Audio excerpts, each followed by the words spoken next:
હાલો, કેમ છે બધાને? Good morning. તો બેઝિકલી આજના લેક્ચરની અંદર આપણે જોશું, બરાબર. બેઝિકલી આપણો લાસ્ટ લેક્ચર છે. કાલથી આપણે ટ્રાન્સમિશન અને ડિસ્ટ્રીબ્યુશનના કમ્પ્લીટલી એમસીક્યુ છે સિરીઝ ચાલુ કરશું, બરાબર. બેઝિકલી આ આપણો લાસ્ટ લેક્ચર છે.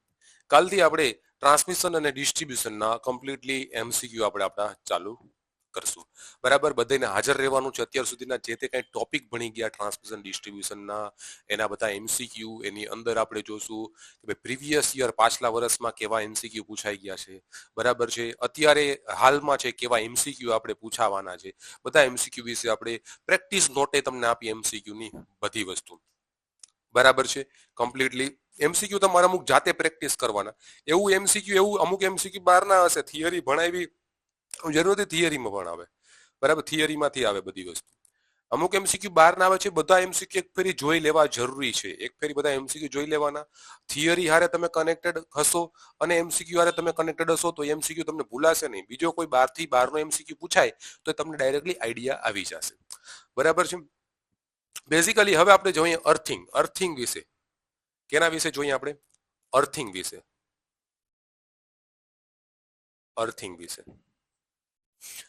સબસ્ટેશનમાં અર્થિંગ કરવામાં આવે છે. કોઈ પણ ઇલેક્ટ્રિકલ ઇક્વિપમેન્ટ હોય એને અર્થિંગ કરવું છે જરૂરી છે. નકર એની અંદર લીકેજ કરંટનું વહન થાય બોડીમાં, અને બોડીને તમે અડો તો શું થાય? શોક લાગે.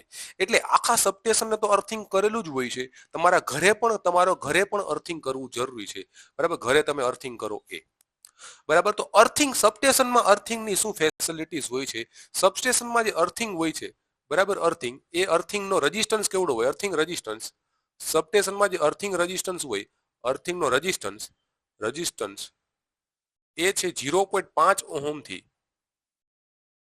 1 ઓહમની વચ્ચે હોય છે, બરાબર, સબસ્ટેશનમાં. અને સબસ્ટેશનનો અર્થિંગ રેઝિસ્ટન્સ દર વર્ષે જ્યારે આઉટેજ હોય ત્યારે માપવો જરૂરી છે, બરાબર. એટલે સબસ્ટેશનનો અવરોધ દર વર્ષે માપવો જરૂરી છે.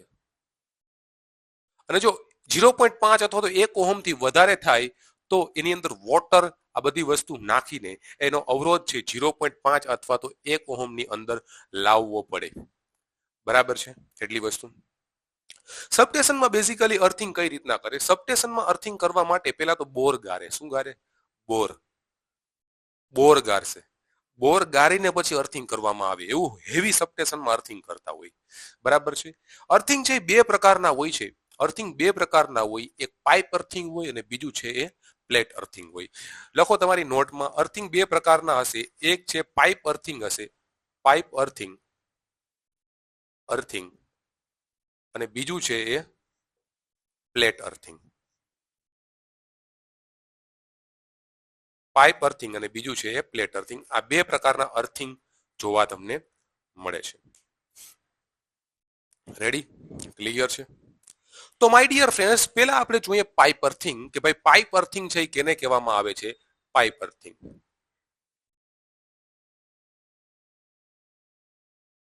બરાબર. પાઇપ અર્થિંગ કેને કહેવામાં આવે છે? બરાબર. પાઇપ અર્થિંગમાં પહેલા શું કરવાનું? તમારે છે એ 2 થી 3 મીટરનો ખાડો ગાળવાનો. પાઇપ અર્થિંગમાં શું કરવાનું? પહેલા તો છે તમારે છે 2 થી 3 મીટરનો છે ખાડો ગાળવાનો, બરાબર. ખાડો ગાયરો 2 થી 3 મીટરનો. આ 2 થી 3 મીટરનો ખાડો ગાયરો. અંદર પહેલા તમે શું કરો? પહેલા તમે કોલસો નાખો. 2 થી 3 મીટર છે. કેટલું છે? આ છે 2 ટુ 3 મીટર. યાદ રાખો, ડાયમેન્શન યાદ રાખવા જરૂરી છે. એમસીક્યુ ના પ્રશ્નો ક્યારેક પૂછાઈ જાય છે, બરાબર. પહેલા 2 થી 3 મીટરનો ખાડો ગાળવાનો,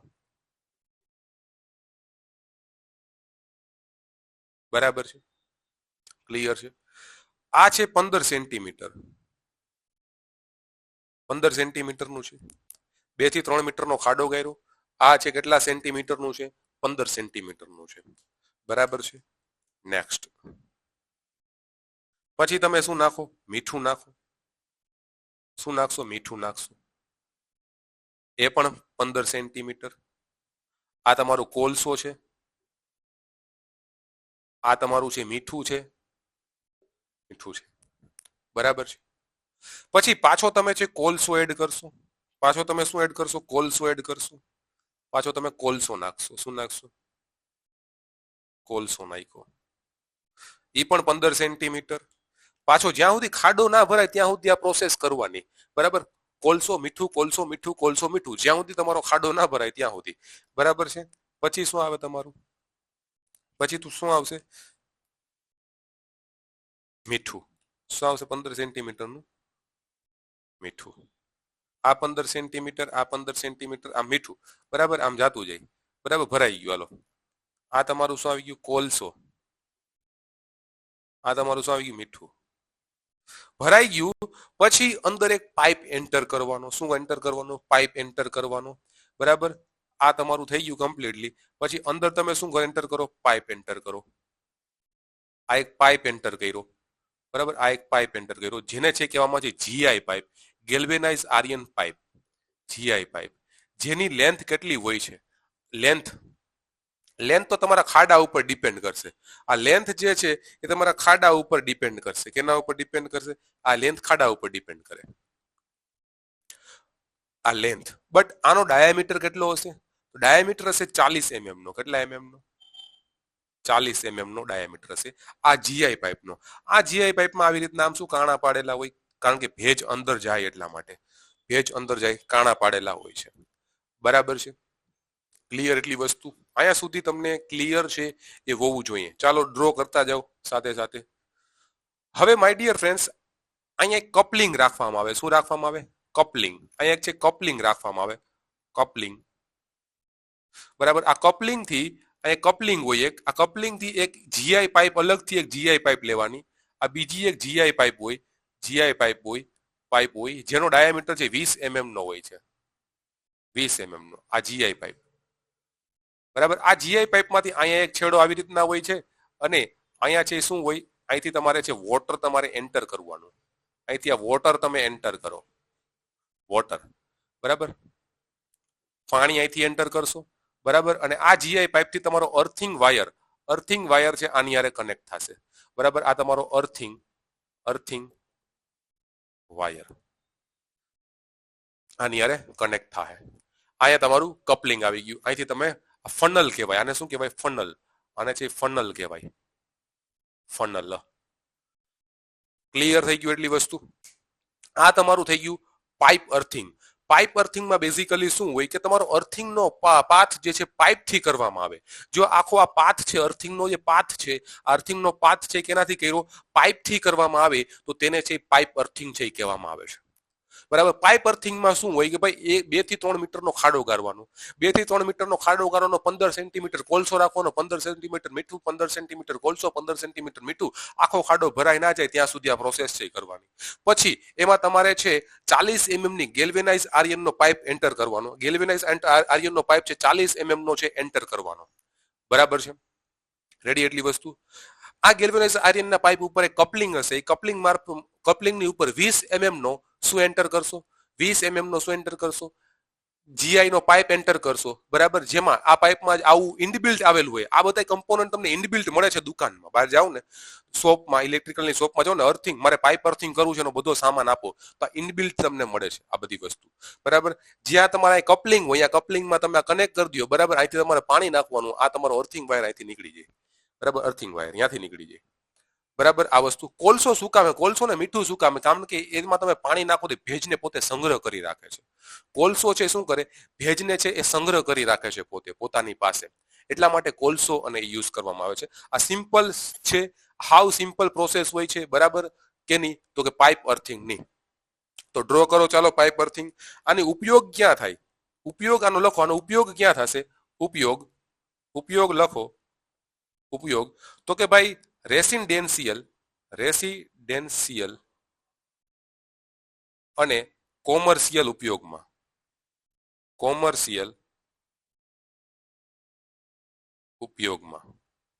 ઘરમાં, દુકાનોમાં આ બધી વસ્તુ અહીંયા ઉપયોગ થાય. બરાબર? રેસિડેન્શિયલ, કોમર્શિયલમાં. બરાબર? આ ઉપયોગ લખી નાખો ચાલો. એડવાન્ટેજ શું હોય છે આના? ઉપયોગ આના છે ફાયદા શું હોય છે? ફાયદા એક તો છે ઈઝી છે. બીજી વસ્તુ શું છે? એક તો હાવ ઈઝી છે.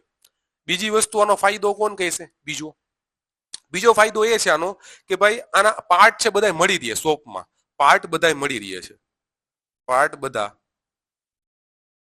મળી રહે છે. કમ્પ્લીટ એટલી વસ્તુ રેડી. આ લખી લ્યો આખું કમ્પ્લીટ. આપણું પાઇપ અર્થિંગ છે કમ્પ્લીટ થઈ ગયું. બરાબર છે, સાવ ઈઝી છે પાઇપ અર્થિંગ.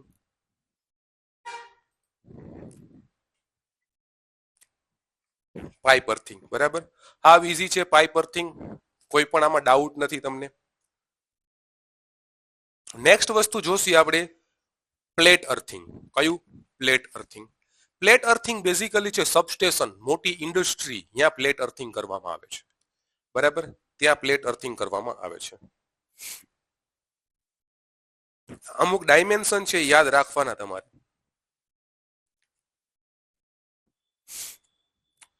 લખાઈ ગયું? ચાલો હવે છે હું તમને પ્લેટ અર્થિંગ સમજાવું કે ભાઈ પ્લેટ અર્થિંગ કઈ રીતના થાય છે.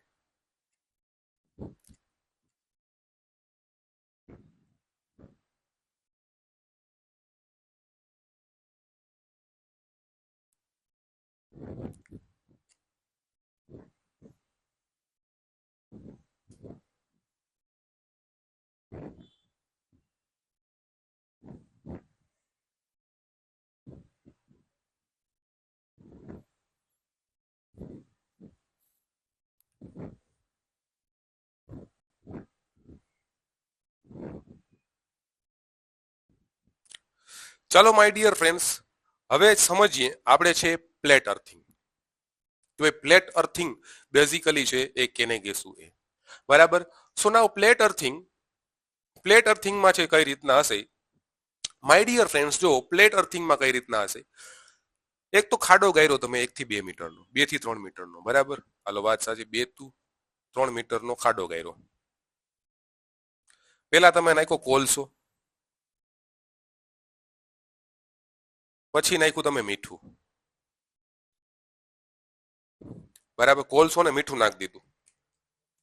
પેલા તમે નાખ્યો કોલસો, પછી તમે નાખ્યું મીઠું. બરાબર, હવે તમે નાખો છો શું? એક પ્લેટ નાખો છો, આમ ઊભી પ્લેટ, હો આમ વર્ટિકલ પ્લેટ નાખવાની, આમ ઊભી. બરાબર, વર્ટિકલ પ્લેટ નાખી. એક કઈ પ્લેટ નાખી દીધી? પ્લેટ નાખી. આ તમે છે પ્લેટ નાખી વર્ટિકલ એક, આ પ્લેટ નાખી દીધી. બરાબર, આ પ્લેટ નાખી. આનું ડાયમેન્શન યાદ રાખો, 60 mm ગુણ્યા 60 mm ગુણ્યા 6 mm. આનો મતલબ શું થયું? આનો મતલબ શું થયો? જો આવી રીતે. આનો મતલબ શું થયો કે જો આવી રીતે હોય પ્લેટ, કેમ આમ હોય? જાડી કેટલી હોય? આ છે તમારા 6 mm ની જાડી છે. જાડાઈ કેટલી? 6 mm ની છે. આ તમારું 60, આ તમારું 60. આવી પ્લેટ હોય એટલે એનું ડાયમેન્શન લખ્યું 60 mm, 60 mm, 60, 6 mm. બરાબર, તો આવી જાડી પ્લેટ હોય છે. રેડી? ક્લિયર? હવે માય ડિયર ફ્રેન્ડ્સ, આ વસ્તુ તમારી ક્લિયર થઈ ગઈ. આ તમે પ્લેટ એડ કરી દીધી, પછી તમે છે મીઠું નાખ્યું, પાછો કોલસો નાખવાની આજુબાજુ, આ કોલસો નાખી દીધો આજુબાજુ, પછી પાછું મીઠું નાખો, પાછો કોલસો નાખો, પછી એને બૂરી દો. બરાબર, અહીંયા એક કપલિંગ હશે, અહીંયા એક કપલિંગ હશે, અહીંયા શું હશે? કપલિંગ હશે માય ડિયર ફ્રેન્ડ્સ. આ કપલિંગ થી તમારે છે એક પાઇપ લઈ આવવાનો. આ તમારી કઈ પ્લેટ છે? જીઆઈ ની પ્લેટ હોય. પછી જીઆઈ નો તમે પાઇપ લઈ આવો 20 mm નો. આ 20 mm નો જીઆઈ નો આપણે પાઇપ લીધો. બરાબર, આ પાઇપ થી તમે ડાયરેક્ટલી અહીંયા ફનલ થી ડાયરેક્ટલી તમે છે શું નાખી શકો? વોટર એન્ટર કરી શકો. વોટર એન્ટર કરી શકો. બરાબર, અને આમાં અર્થ વાયર અલગ પાઇપ થી નાખવામાં આવે છે. અર્થ વાયર હોય એ અલગ પાઇપ થી ડાયરેક્ટ અહીંયા છે એટેચ કરવામાં આવે છે અર્થ વાયર. આ તમારો છે અર્થ વાયર છે, એના માટે પાઇપ અલગ હોય છે. બટ પાઇપ અર્થિંગમાં શું હતો કે પાણી નાખવાની પાઇપ અને અર્થ વાયર બે હરખા એક જ પાઇપમાંથી જતા હતા. આમાં છે શું હોય છે કે અર્થ વાયર તમારો અલગ પાઇપમાંથી જાય છે, અને અહીંયા છે પાઇપ યુઝ કરવાને બદલે એક વર્ટિકલ પ્લેટ યુઝ કરીએ છીએ 60 mm 60 mm 6 mm ની. બરાબર છે? ક્લિયર છે બધાને? Yes or no? Okay. Basically આ એક છે. આના એડવાન્ટેજ શું હોય છે? એક તો આના એડવાન્ટેજ લખો, એડવાન્ટેજ. એડવાન્ટેજ એટલે ઉપયોગ. ઉપયોગો લખો, ઉપયોગો. તો કે ભાઈ આના ઉપયોગો છે જનરેટરના અર્થિંગમાં, ટ્રાન્સફોર્મરના અર્થિંગમાં, મોટરના ઇન્ડક્શન મોટરના અર્થિંગમાં બધે આનો ઉપયોગ થાય છે કેનો પ્લેટ અર્થિંગનો બરાબર છે સબસ્ટેશનમાં આનો પ્લેટ અર્થિંગનો જ ઉપયોગ કરવામાં આવે છે બરાબર છે અને આના છે એડવાન્ટેજ બીજું શું છે ઉપયોગો આના આ છે ઉપયોગો લખ્યા આપણે આ બરાબર હવે આના છે તમે છે ફાયદા લખો ફાયદા શું છે એક તો છે લો રેઝિસ્ટન્સ હાવ છે ઓછો રેઝિસ્ટન્સ આપે છે રેઝિસ્ટન્સ આપે છે બરાબર ઓછો રેઝિસ્ટન્સ આપે એ જ સારામાં સારું હોય ને બરાબર છે સારામાં સારું બટ સામે છે આને શું હોય છે ગેરફાયદામાં છે કે આના કમ પાર્ટ છે ઇનબિલ્ટ કે દુકાનમાં નથી મળતા તમારે બનાવવા પડે પાર્ટ ડાયરેક્ટ મળતા નથી અને જે પાર્ટ છે પાર્ટ ડાયરેક્ટ મળતા નથી દુકાનમાં ડાયરેક્ટ ના મળે તમારે જોઈએ એ હિસાબે તમારે બનાવવા પડે પાર્ટ બીજી વસ્તુ બરાબર બીજી વસ્તુ આનો ગેરફાયદો શું છે ગેરફાયદો બીજો તો કે ભાઈ નાખવું સરળ નથી બરાબર સરળ નથી ઈઝી નથી એક તો ઈઝી નથી એટલા માટે બીજું છે આનો ફાયદો એક છે હાઈ એફિશિયન્સી વધારે એફિશિયન્સી આની સૌથી વધારે હોય છે એફિશિયન્સી આ એટલી બધી વસ્તુ છે બરાબર અને આ બધા પોઈન્ટ છે યાદ રાખવા એમપી છે બરાબર એક તો જો યાદ રાખવાની સરળ હું તમને ટ્રીક કહું પ્લેટ અર્થિંગ છે બધી જગ્યાએ ઇન્ડસ્ટ્રીમાં બધે આ ઉપયોગ થાય બરાબર પ્લેટ અર્થિંગ એક તો આનો લો રેઝિસ્ટન્સ હોય છે કેમ કે આનો એરિયા વધી ગયો તમે જુઓ આ પ્લેટ નાખો આ પ્લેટના કારણે એરિયા વધી ગયો એટલે રેઝિસ્ટન્સ તમને સાવ લો આપશે તો પાતળી પ્લેટ ઉપરથી આનો એરિયા વધી ગયો બધી જગ્યાએ તમને ભેજ જોવા મળશે એટલા માટે બરાબર એટલે હાવ લો રેઝિસ્ટન્સ આપશે હાઈ એફિશિયન્સી તમને આપશે આ એના ફાયદા થયા ગેરફાયદામાં પાર્ટ તમને મળતા નથી ઇઝીલી અને ઇઝીથી તમે ઇન્સ્ટોલ ના કરે પ્લેટના અંદર તમારે નાખવી એટલે ઓમાં તો ડાયરેક્ટ તમને પાર્ટ મળી જતા એટલે ડાયરેક્ટ તમે ઇન્સ્ટોલ કરી શકતા હતા અને તમે ડાયરેક્ટ ઇન્સ્ટોલ નથી કરી શકતા એટલા માટે આ છે ઇઝી નથી એમ અને પાર્ટ મળતા નથી ઉપયોગો જનરેટર ટ્રાન્સફોર્મર ઇન્ડક્શન મોટરમાંનો ઉપયોગ કરો છો તમે બરાબર છે એટલી વસ્તુ તો આ પાઇપ અર્થિંગ અને પ્લેટ અર્થિંગ આઈએમપી વસ્તુ સબસ્ટેશનમાં છે 0.5 થી 1 ઓહમ વચ્ચે જ અવરોધ છે હોવો જોઈએ દર વર્ષે માપવું જોઈએ જો આનાથી ઉપર રેઝિસ્ટન્સ જાય તો પાછું તમારે એમાં વોટર ને બધી નાખીને તમારે જો પાછો આ રેઝિસ્ટન્સ મેન્ટેન કરવો પડે રેડી ઓકે તો આ થઈ ગયું પાઇપ અને પ્લેટ અર્થિંગ બહુ સારી રીતે તમે આ પાઇપ અને પ્લેટ અર્થિંગ કરી લેજો ક્વેશ્ચન આવવાના ફૂલ સંભવિત છે આની અંદરથી બરાબર ઓકે તો મળીશું આપણે આપણા નેક્સ્ટ લેક્ચરમાં ડાયરેક્ટ હવે એમસીક્યુમાં આપણું હવે છે અહીંયા છે પૂરું થાય છે એસીડીસી ટ્રાન્સમિશન કમ્પ્લીટલી હવે ડાયરેક્ટલી આપણે મળશું આપણે એમસીક્યુ સિરીઝની અંદર બરાબર છે એસીડીસી ટ્રાન્સમિશનના પ્રીવિયસ યરના જે તો કાંઈ એમસીક્યુ પૂછાણા બધા આપણે એમસીક્યુ કરી નાખશું બરાબર ડ્રો કરવું હોય તો ડ્રો કરી લ્યો નકર આની પીડીએફ તો હું તમને દેવાનો જ છું કમ્પ્લીટલી ડ્રો કરવું હોય તો કરી શકો ડ્રો તમે ઓકે ક્લિયર છે ચાલો મળીએ હવે આપણે એમસીક્યુ સિરીઝ લેક્ચરમાં